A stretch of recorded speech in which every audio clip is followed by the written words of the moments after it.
बहुत मुश्किल कर ही नहीं पाते हम, हमारा क्लास छूट रहा है, उधर मैम हमें फोर्स कर रही है कि बेटा क्लास करो, क्या करें समझ नहीं आ रहा, हमारा पढ़ाई इतना ज़्यादा लॉस हो रहा है, समझ नहीं आ रहा कि कहाँ से क्या करें। ना यहाँ पे नेटवर्क है, ना यहाँ लाइट है, ना यहाँ पानी आ रहा है। अब कुछ महीने पहले खोड़ी गांव में सिर्फ खुशियाँ थी, अभी कुछ दिन से मातम छा रखा है। बिल्कुल हर इंसान के शक्ल पे देखोगे तो सिर्फ मातम छा रखा है। जब से सुप्रीम कोर्ट का ऑर्डर आया है तब से इंसान खलबली मच गई है सबके शरीर में, समझ नहीं आ रहा कि क्या करें। एकदम ही मतलब दिक्कत में इंसान, हर जगह देख रहे हैं तो सिर्फ मातम छा रखा है। पहले जहाँ खोड़ी गांव में लोगों में खुशियाँ रहती थी और आजकल देख रहे हैं तो खोड़ी गांव सिर्फ मातम में छा रखा है। मतलब सुप्रीम कोर्ट का जब से ऑर्डर आया है सब के सब सिर्फ बेबसी है, दुखी है। ना पानी का व्यवस्था, ना लाइट का व्यवस्था, ना लड़कियों की जो पढ़ाई है उससे लड़कियां बहुत परेशान है। मतलब हर चीज़ से लड़कियों का टेंशन, इंसान इतना मतलब इतने मुश्किल से इंसान अपना घर बनाता है, एक एक ईंट जोड़ने के लिए पूरे दिन पूरा एक 24 घंटे मेहनत करता है कोई भी इंसान अपना घर बनाने के लिए, और उस घर को इतने जल्दी तोड़ देगी सरकार, उनसे ये उम्मीद नहीं थी कि मतलब कि आप लाइट काट दिए, बिजली बिल काट दिए, इससे हमारा भविष्य खराब हो रहा है, लड़कियों का भविष्य खराब हो रहा है। लाखों लड़कियां हैं यहाँ पे जिनका भविष्य खराब हो रहा है। ये सिर्फ और सिर्फ लड़कियों के भविष्य के साथ खेला जा रहा है। ये सिर्फ एक राजनीतिक है जो कि खोड़ी गाँव के साथ खेला जा रहा है। यहाँ पे कई डीलर्स, ये खोड़ी गांव उजड़ने के बाद भी कई डीलर्स आके यहाँ पे सिर्फ और सिर्फ दूसरों को बेचेंगे और वो पैसे खाएंगे। क्यों? क्योंकि हम गरीब हैं, सिर्फ हम गरीब हैं, यही हमारी सजा है। क्यों? क्योंकि वहाँ पे एक बिल्डिंग है, वो बिल्डिंग भी अवैध है पर उसको नहीं तोड़ा जा रहा। क्यों? क्योंकि वो अमीर लोग हैं और हम गरीब हैं, और हमेशा गरीबों के ही पेट पर लात मारा गया है। देश की सच्चाई सच छुपने नहीं देंगे। आदाब, नमस्कार। इस समय मैं हूँ खोड़ी गांव में। जी हाँ, वही खोड़ी गांव जिसकी चर्चा रात दिन आप, चाहे वो नेशनल मीडिया हो, सोशल मीडिया हो, और अब अखबारों में भी अच्छे अच्छे अखबारों में खबरें आने लगी हैं। खबर से आप समझ ही रहे होंगे कि खबर का कुछ न कुछ असर भी हो रहा है। पिछले कई वर्षों से इस गांव के उजड़ने की चर्चाएं चलती रहीं, लेकिन अब कुछ दिनों से ये तेज़ हो गई। सुप्रीम कोर्ट के एक आदेश ने पूरे गांव में सन्नाटा जैसा माहौल बना दिया था, लेकिन यहाँ के लोगों ने, चूँकि 20-25 वर्षों का संघर्ष था, इतनी आसानी से हम हार मानने वाले नहीं थे। लगातार लगे रहे, संघर्ष करते रहे, और अब ऐसा लगने लगा है कि शायद सरकार इस पर पुनर्विचार करेगी और सुप्रीम कोर्ट भी इस पर पुनर्विचार करेगी। लोग हैं, मैं वहीं आया हुआ हूं, कई बच्चियां हैं वहां की जो बार बार सरकार से ये अपील और विनती करती हैं कि क्या आपने जो नारा दिया है बेटी बचाओ बेटी पढ़ाओ, तो यहाँ बचाने और पढ़ाने दोनों पर संकट आया हुआ है। आजीविका पर जहाँ संकट है, वहीं जो पढ़ने वाले बच्चे हैं या बच्चियाँ हैं उनकी शिक्षा जो है वो बाधित होने लगी है। चूँकि यहाँ रात दिन एक ही चर्चा है कि पता नहीं कब बुलडोज़र आए और हमारी इमारत को, हमारे दशकों की मेहनत को मिट्टी में मिलाकर चला जाए, और इसी भय में जी रहे हैं खोड़ी गांव के लोग। मैं आज आया हूं, बात करूंगा कुछ महिलाओं से भी। एक बच्ची हैं अंशु नाम है ना आपका? हाँ, बड़ी चर्चे में रही हैं। किस क्लास में पढ़ती हैं अंशु आप? 12th क्लास की छात्रा हूँ मैं। अच्छा, 12th की छात्रा हैं। आगे पढ़कर क्या बनने का इरादा था? पढ़ के तो मेरा पुलिस बनने का इरादा था, पर यहाँ का माहौल देख के मुझे पुलिस से अब थोड़ा डर लगने लग गया है। नहीं, पुलिस से डरना नहीं है, पुलिस तो सुरक्षा के लिए होती है। पर आप लोग कुछ दृश्य देख रहे हैं तो ऐसा लग रहा कि जो हम सोचते हैं शायद वैसा होता नहीं, ऐसा लग रहा। हाँ, ऐसे ही। तो अब क्या इरादा है? इरादा यही है कि सिर्फ मोदी जी से यही विनती करूँगी कि ये जो बेटी बचाओ बेटी पढ़ाओ का नारा था, ये तो गलत है ही, ये तो साबित हो चुका है। क्योंकि यहाँ पे लाखों लड़कियाँ हैं जो कि अपना भविष्य लेके, जो 2-2 साल से दो महीने से खोड़ी गांव में आई, अपना ज़िंदगी बिताई और यहाँ पे अपना आशियाना बनाया। हर लड़कियों का सपना था कि मैं आऊँ यहाँ और अपना आशियाना बनाऊँ, अपनी पढ़ाई लिखाई करूँ, अपना भविष्य बनाऊँ।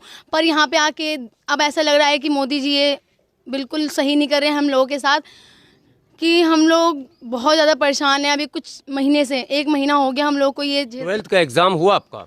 नहीं सर, अभी नहीं हुआ। मतलब एग्ज़ाम तो किसी का नहीं हुआ? अभी नहीं। तो ऑनलाइन क्लासेस चल रही है हमारी, तो बहुत ज़्यादा ही दिक्कत हो रहा है हम लोग को। बिल्कुल भी नेट नहीं चल रहा, इतना ज़्यादा। बिजली है आपके यहाँ? बिजली भी नहीं है।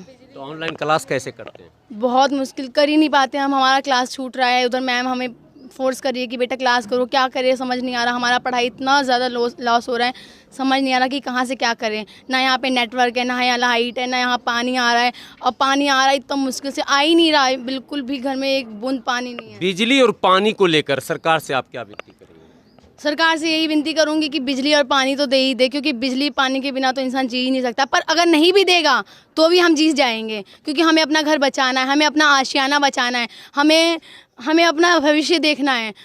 कैसे भी करके हम अपना घर बचाएंगे ही, और अगर घर तोड़ भी दिया तो भी हम यहीं रहेंगे, हम जाएंगे नहीं यहाँ से। मैंने इसके अलावा विकल्प नहीं है कहीं जाने का? नहीं सर, हमारा कहीं नहीं, क्योंकि गांव से भी हम बेच के आ चुके हैं, और कई लोग, लाखों लोग यहाँ से गांव से बेच के आ चुके हैं, जो जिनका कहीं और घर बार है नहीं। अभी दिल्ली में कहीं पे भी छोटा मोटा घर लेने भी जाएंगे तो 5,000 से कोई भी कम नहीं देगा। और हमारा बड़ा फैमिली है, 7 लोग हैं परिवार में, तो जो जहाँ पर भी जाते हैं किराएदार कहते हैं कि 5 से ज़्यादा हम नहीं लेंगे। तो हम कहाँ जाएंगे? तो हम यहीं रह जाएंगे, हमें कहीं नहीं जाना, हम यहीं पर रहेंगे, कहीं नहीं जा सकते। आप कितने भाई बहन हैं? हम 5 बहन हैं, जिसमें से एक बहन की शादी हो गई है, और हम 4 बहन अभी हैं यहीं। 4 बहन अनमैरिड हैं, सब पढ़ रही हैं? हाँ सर, अभी सब पढ़ रही हैं। तो आप दूसरे या तीसरे नंबर पर हैं? मैं दूसरे नंबर पे हूँ। दूसरे नंबर पर। और बहनें किस किस क्लास में? एक बहन है 5th क्लास में, एक है 4th में, एक 3rd में। तो आपको लगता नहीं है कि ये जो माहौल बना है इससे पढ़ाई लिखाई बाधित होगा, तो सारे बच्चे का भविष्य जो है ये होगा? हाँ, नेटवर्क नहीं चल रहा, सब बच्चों का भविष्य ख़राब हो गया है। बिल्कुल भी मतलब नेट नहीं चल रहा। खोड़ी गांव में भी 1 महीने से इतना ज़्यादा आफत आ रखा है, इतना ऐसा, जब से सुप्रीम कोर्ट का ऑर्डर आया है तब से इंसान खलबली मच गई है सबके शरीर में। समझ नहीं आ रहा कि क्या करें, एकदम ही मतलब दिक्कत में इंसान। हर जगह देख रहे हैं तो सिर्फ मातम छा रखा है। पहले जहाँ खोड़ी गांव में लोगों में खुशियाँ रहती थी, और आजकल देख रहे हैं तो खोड़ी गांव सिर्फ मातम में छा रखा है। कुछ महीने पहले खोड़ी गांव में सिर्फ खुशियाँ थी, अभी कुछ दिन से मातम छा रखा है। बिल्कुल हर इंसान के शक्ल पे देखोगे तो सिर्फ मातम छा रखा है। मतलब सुप्रीम कोर्ट का जब से ऑर्डर आया है, सब के सब सिर्फ बेबसी है, दुखी है। ना पानी का व्यवस्था, ना लाइट का व्यवस्था, ना लड़कियों की जो पढ़ाई है उससे लड़कियां बहुत परेशान है। मतलब हर चीज़ से लड़कियों का टेंशन। इंसान इतना मतलब इतने मुश्किल से इंसान अपना घर बनाता है, एक एक ईंट जोड़ने के लिए पूरे दिन पूरा एक 24 घंटे मेहनत करता है कोई भी इंसान अपना घर बनाने के लिए, और उस घर को इतने जल्दी तोड़ देगी सरकार, उनसे ये उम्मीद नहीं थी बिल्कुल। आपके पापा जब घर बना रहे थे तो आप लोग भी उसमें मेहनत, ईंट उठाना, हाँ। मिस्त्री के साथ हेल्प करना, ये भी काम कर रहे थे क्या आप लोग? हाँ, हम उस टाइम 5 साल के थे जब यहाँ आए थे। हम भी पापा के साथ बहुत मेहनत करते थे, मतलब ईंट देना, मलबा उठाना, बहुत मेहनत की हमने यहाँ पे आके, बहुत मेहनत से घर बनाया है। तो इतना जल्दी हम इसे छोड़ के नहीं जा सकते हैं। तो आपको लगता है कि यहाँ अगर इसी तरह का वातावरण बना रहा तो हज़ारों जो बच्चियाँ हैं जो बिल्कुल करीब है कि कुछ बनने की कोशिश में हैं, वो सब के सब बाधित हो जाएंगी, रुक जाएंगी? हाँ ज़रूर, अगर ऐसे ही माहौल रहा तो कोई भी अपने भविष्य के बारे में नहीं सोच पाएगा। क्योंकि यहाँ का माहौल इतना गंदा हो चुका है कि हर जगह सिर्फ मातम छा रखा है, जिसकी वजह से कि वो बच्चे पढ़ाई नहीं कर पा रहे हैं, ऑनलाइन क्लासेस नहीं कर पा रहे हैं, और उनको बहुत ज़्यादा ही प्रॉब्लम हो रही है। तो वो अपने भविष्य को एकदम तोड़ देंगे, क्योंकि अभी यहाँ का माहौल ऐसा है, बिल्कुल नेट नहीं चल रहा, तो कौन कैसे पढ़ाई करेगा। क्या लगता है बच्चों में कुछ डिप्रेशन की भी शिकायत आने लगी है इस तरह की घटना के बाद से? हाँ, सभी बच्चे अभी जिस तरह से पहले बच्चे खेलते थे, कूदते थे, अपने रहते थे सब, अभी देखेंगे तो हर बच्चे के शक्ल पे सिर्फ और सिर्फ मासूमियत और टेंशन दिखाई देगा, डिप्रेशन दिखाई देगा, और ये बिल्कुल भी सही नहीं है। भारत एक स्वतंत्र देश है, इस तरह की कहानियाँ कहीं और सुनने को मिलती थी। बाद के दिनों में कश्मीर में सुनने को लगा कि बिजली काट दी जा रही है, इंटरनेट बंद कर दिया जा रहा। लेकिन दिल्ली की बिल्कुल सीमा पर आप लोग बसे हुए हैं, कुछ आबादी दिल्ली में भी इसकी है, और यहाँ इंटरनेट का बाधित होना, बिजली का कट जाना, पानी का कट जाना या पानी सप्लाई रोक देना, इस पर आप सरकार को क्या कहेंगी?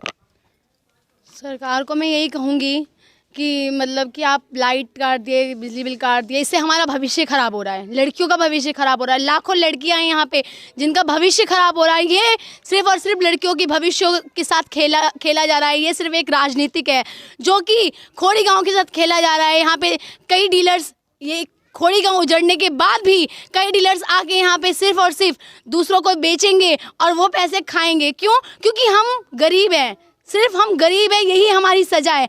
क्यों? क्योंकि वहाँ पे एक बिल्डिंग है, वो बिल्डिंग भी अवैध है, पर उसको नहीं तोड़ा जा रहा। क्यों? क्योंकि वो अमीर लोग हैं और हम गरीब हैं, और हमेशा गरीबों के ही पेट पर लात मारा गया है। वो जो बिल्डिंग बड़ी बड़ी दिख रही है वो भी अरावली पहाड़ी एरिया में ही है, जिसमें होटल्स वगैरह। हाँ, अरावली पहाड़ी में वो भी आ रही है, और क्या कहते हैं उधर जितने भी फार्म हाउस वगैरह, फार्म हाउस सब आ रहे हैं, पर उन लोगों को इसलिए नहीं तोड़ा जा रहा। क्यों? क्योंकि वो लोग अमीर हैं, वो लोग पैसे दे के लोगों को खरीद लेते हैं, पर हम लोग गरीब है। क्योंकि हम लोग गरीब है, इस वजह से हम लोग के पेट पे लात मारा जा रहा है, हमारा घर तोड़ा जा रहा है, हमारा भविष्य छीना जा रहा है।